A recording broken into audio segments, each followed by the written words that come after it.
When I was a freshman in high school, I slept in absolute darkness. Even as a child, I wasn't afraid of it. The shadows, the silence, they were familiar companions. And back then, I thought nothing of it. I wasn't scared. Maybe I should have been. My room was a fortress of blackness. Blackout shades cloaked my windows, drowning any hint of light. I even covered the tiny red glow from my electric razor with a sliver of electrical tape. The only source of light was the faint red digits of my digital clock, perched on my desk, far from my bed. It was 1996. There were no smartphones to keep track of time. That clock was my one connection to the outside world in this suffocating dark. The setup was by design, placing the clock far from my reach, made sure I had to get up to turn off the alarm. No temptation to hit snooze. Every time I woke in the night, I just glanced at the foot of my bed, splitting my feet apart to make sure I could see those comforting red numbers. It worked perfectly. Until sophomore year. It was September 1997. The storms were relentless, thunder rolling through the night like distant growls of something lurking in the black. One night, a storm knocked out the power, and I woke up late to the flashing 12 o'clock on the clock. An unsettling repetition, like a warning I didn't yet understand. I replaced the batteries after that, just in case. But a week later, another storm swept through. Thunder woke me up again. I spread my feet to check the time, but this time I saw nothing. My room was swallowed in total darkness. It was the deepest, thickest black I had ever felt. Even with my eyes wide open, it was like I had never opened them at all. I told myself it was just another power outage. It made sense. The house was old, the power lines above ground, vulnerable to the storm. But something was different this time. The darkness was too complete, too unnatural. I tried to shake off the eerie feeling, telling myself I'd fix it in the morning. But the next day, I realized something terrifying. I had replaced the batteries after the last outage. There was no reason I shouldn't have seen the clock. Still, I left things as they were. I didn't move the clock. I didn't open the blackout shades. I let the darkness continue to suffocate my room, thinking maybe it was all in my head, but it wasn't. Near the end of that year, another violent storm tore through the night. Wind howling, trees bending and groaning outside my window. Thunder jolted me awake again. I glanced at the foot of my bed to check the clock, and again, nothing. Just pure, endless black. But this time, I wasn't scared of the storm. I was scared of what wasn't there. I listened.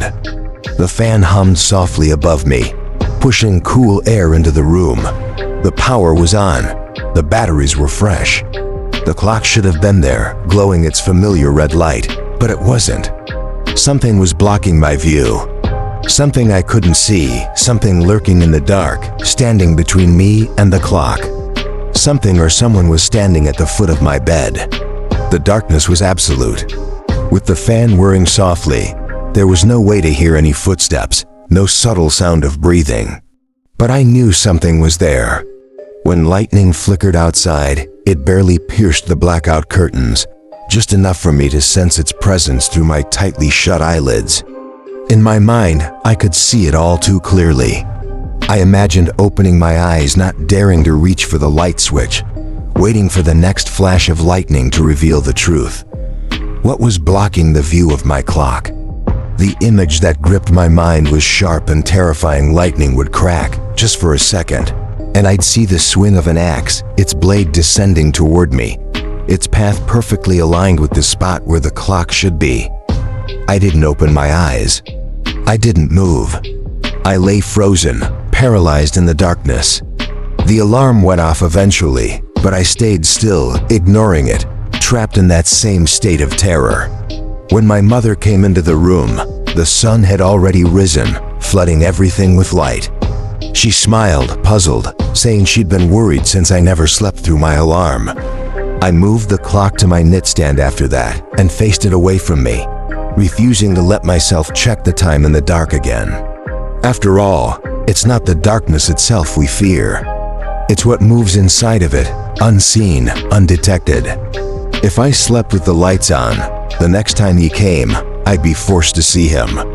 My 16-year-old self believed that keeping the lights off kept him at bay. Seeing him would make him real. For 20 years, I let that memory fade, writing it off as a figment of my imagination, the creation of a mind desperate to explain the unexplainable. That is, until last night. I'm 37 now, and I have a 5-year-old daughter, Nora. She's fearless, much like I used to be. She insists on sleeping in the dark, no nightlight, always saying she's not afraid of anything. But last night, she woke me up, her small voice cutting through the silence. "Daddy, someone's standing in front of my bed. He wants juice." I checked the time. 2 a.m. Didn't want to scare her. Didn't want to give in to the panic rising in my chest. She was so much like me, why wouldn't she inherit the same fear? I didn't believe in monsters then, and I wouldn't let an old memory resurface now. I scooped her up, whispered that I'd protect her, and let the soft glow of my phone light the way to her room. I turned on the lights, scanning the space. There was nothing. I turned off the main light, leaving only the lamp, and asked her if she wanted to keep it on. She shook her head. "I'm not scared now that you're here." So I climbed into bed with her, and we both drifted off to sleep. In the morning, my wife woke us up. The sun streamed through the windows, and everything felt normal again. At breakfast, my wife teased me. "It was cute finding you in bed with Nora. When did you sneak in there?" I told her Nora had woken me up around 2 a.m. from a bad dream. I didn't want to mention the words that still haunted me. Someone standing at the foot of her bed. Saying it aloud felt like inviting it back into reality. Her brow furrowed. "You sure?" "I woke up around 3:30, she said. "I tucked my feet between yours. You were definitely in bed." The color drained from my face. I stammered something about getting the time wrong, but the fear was creeping back in. Later, as I drove Nora to school, I kept thinking about what she'd said. I didn't want to scare her, but I had to ask, "Do you remember anything from last night?" "You mean the man in my room?" She replied casually, "He left when I got you. You're a good protector." My heart sank. "Did you see him? What did he look like?" She shook her head. "I didn't see him, I just heard him." She paused, then added, "He wanted juice." "Juice?" I asked, my voice shaky.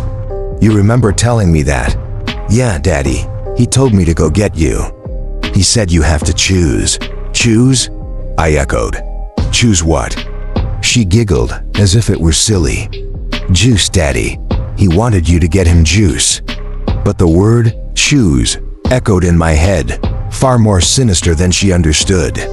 As I drove away from school, the weight of it all sank in.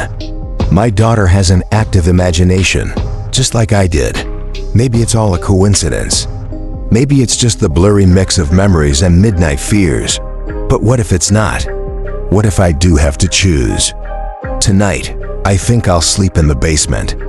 If he comes back, if it's really been 20 years, I'll be ready. It's between him and me now. If he's waited this long, I'll see him tonight. If not, well, I'll face the stairs in the morning, one way or another.